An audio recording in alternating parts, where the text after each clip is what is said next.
Greetings. Welcome to Growth Hacking Show, where we have the founders, CEOs, consultants, coaches who come and share their experience so that way you can avoid the mistakes they have done it and learn from their experience to grow your business. So that in case you don't know me, my name is Mohammed Siddique.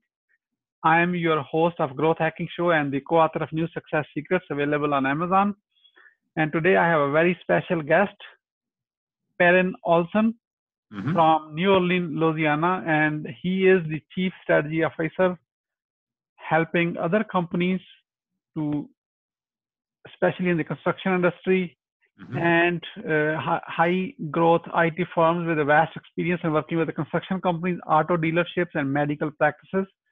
And he regularly consults with the construction industry regarding their brand and content marketing strategies. Please join me to give a warm welcome to Perryn Olson. Perryn, welcome. Thank you. Glad to be here. Yeah. Perryn, let me start with this. Where were you? What happened? Who you were surrounded with that inspired you to get into this? Yeah, I kind of took a weird detour to marketing an IT firm. So my degree is actually in graphic design. And very early in my career, I got into sales, which led into management, client management, which led me into strategy, and learned I was a much better marketing strategist than I was a designer. And then kind of kept focusing on that, learned a lot through the Society of Marketing Professional Services, or SMPS for short. That's a marketing and business development association for the build industry, and really grew out that construction practice when I was at the brand instructors that you're showing now. Kind of took that as a career move to do the niche, and that led me to a national firm that specialized in construction, marketing, and technology.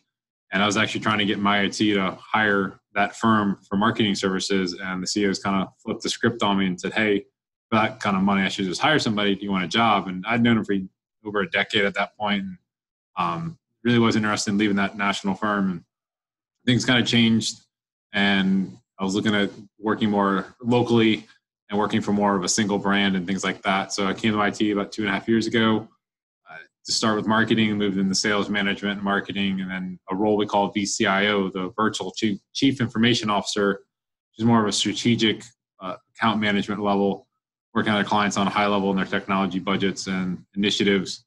And then just recently was promoted to the Chief Strategy Officer, overseeing sales, marketing, and the VCIOs. So it's been a long path in a short amount of time to go from design to marketing to strategy. Wow, what kind of ride is that from graphic designing to?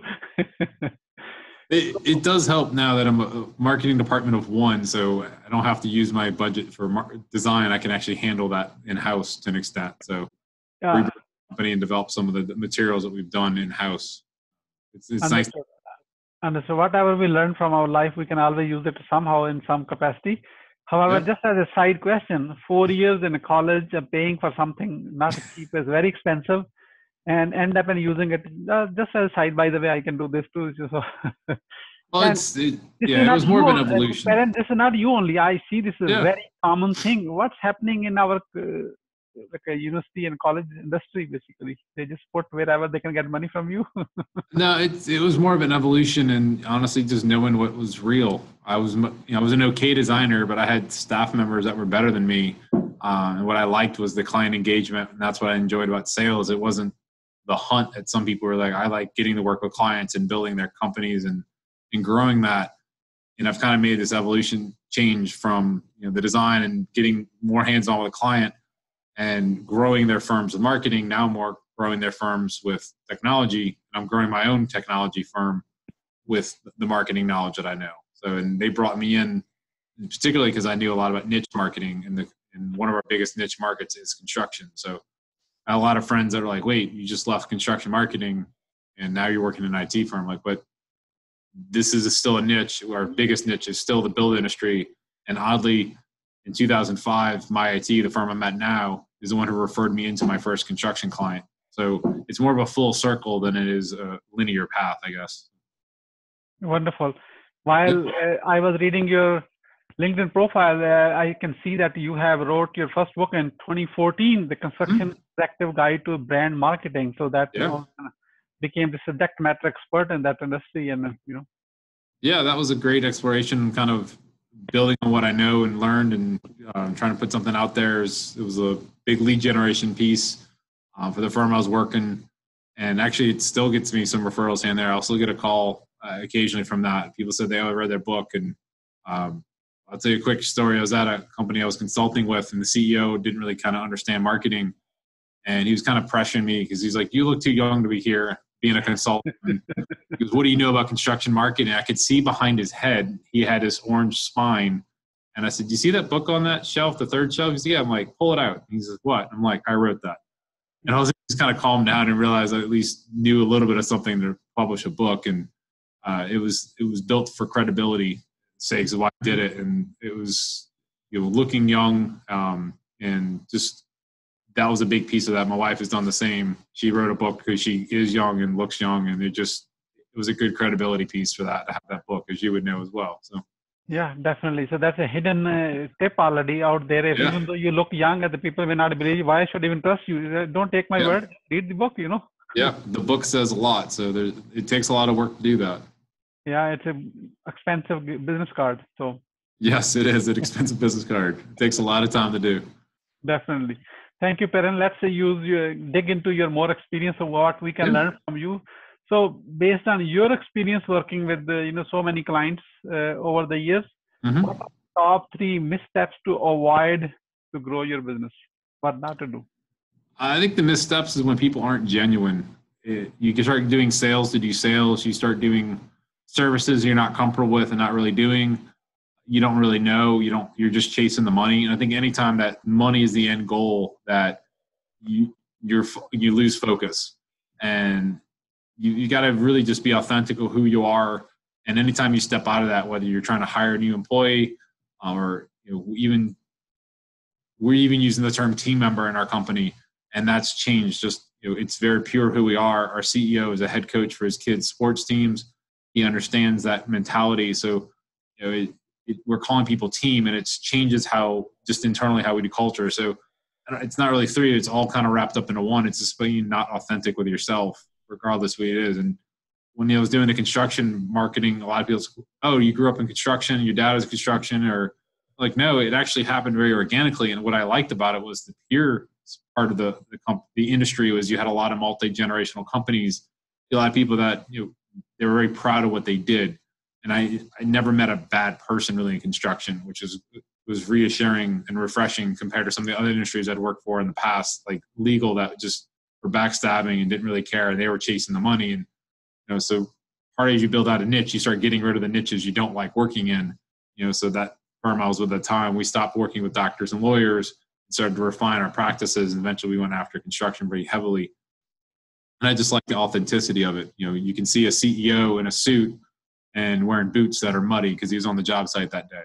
It's always struck home with me. And even now being in tech, where things are a lot less gritty, there's still a lot of human interaction with the relationships. And that's one of the reasons I do that role, the virtual chief information officer, because it's about the relationships. Yeah. Okay, that's 1.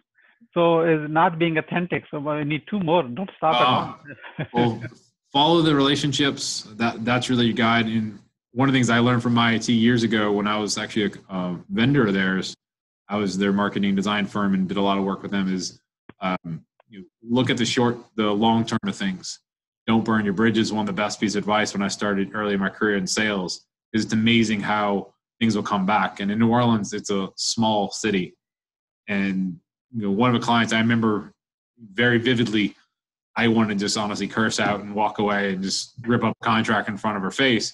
And 12 years later, I come to my IT. It's one of our biggest clients. So it's a small city, and her name's on the company. It's her dad's company. So that would not have gone over very well if I wouldn't have taken the high road. So I guess it's the 3: authenticity, relationships, and then don't burn your bridges, and think long term. Wonderful, wonderful. Any bonus you want to add, which you may be resisting to share? No, I think I think everything really comes back to just following who you are, and still have to make money, obviously, but you should be able to do things that you're excited about. And I don't dread going to work on Monday. Yes, I miss my family and some of my free time, but I enjoy what I do and growing the company and working with my clients. And I think people that just are in the monotony and hate their job, they need to find something else that makes them excited, that makes them want to strive to do more, to do things that are different or better. And, I say my hobby is still marketing. I still like doing it on the side because it's fun. So as being a hobby as a marketing, so just give us the top 3 success secrets in marketing, where how things can go right, because marketing is the only area which brings you new customers, so. Yeah, it's still about being authentic. It's still a big piece of marketing. You don't want to sell something you're not really doing. Yeah. And you don't want to market yourself as a company that you're really not. And that's one reason I really fell in love with content marketing. It's about sharing what you know. And, just me talking about my stories is part of a good content marketing plan. And I feel it's a lot more authentic than advertising or things like that. And there's still a need for advertising here and there, but a lot of people, they take it as they're chasing the money. If I get X amount of, impressions, I'll get this amount of money, but it doesn't last. So it's again about looking at the long term of things. And, there's articles I wrote 6-7 years ago in Construction Executive that I still get LinkedIn requests occasionally for. And I always ask when somebody sends me a LinkedIn request, happy to connect. Is there anything I said or did that made you want to connect? And that's one reason you and I started a conversation, was just on LinkedIn. And I get people, at least once a month saying, hey, I read your article in Construction Executive. And I'm like, I haven't written anything for them in 4 or 5 years. So it shows the long-standing relationship that you can have with content, and good and bad. We talk about something somebody wrote on Twitter 10 years ago is still out there. And you need to use it for the good and the power of it, not the bad side of it. So. Yeah. Especially the bad one can haunt you after years even. Yeah, yes. So great. So how the technology is impacting the future of construction? It's insane how much construction and technology are going hand in hand now, where I was talking to a buddy this morning about SAM is this new semi-automated masonry that can put 3,000 bricks up on a building in a day, and a good mason can only put 500. So this machine can outwork 6 masons.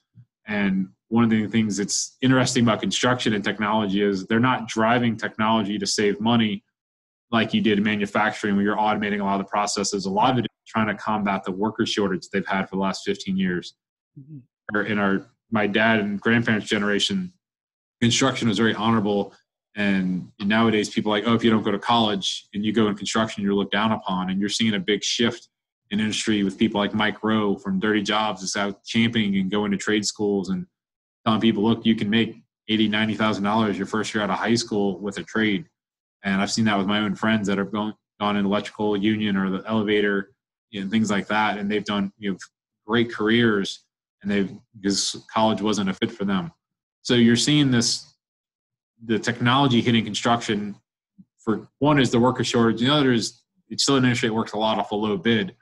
So you can invest on some of the technology or some of the machines that can make you more competitive. You can drive your profit margin up, because most of them are only working off like 10% margins, which is crazy. Figure one bad misstep, one cancellation, they could easily lose a lot of money in a project too. So very risky industry.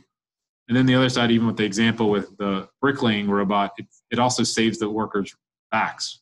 Literally carrying that many bricks is hard on their backs. So they can still do the finish work and things like that, but the machine is doing the bulk of the labor, the redundant, monotonous labor, but also the back-breaking work. So you're seeing a lot of that come into the fold of making the construction site safer, but and they're using a lot of augmented reality, virtual reality for safety reasons and training.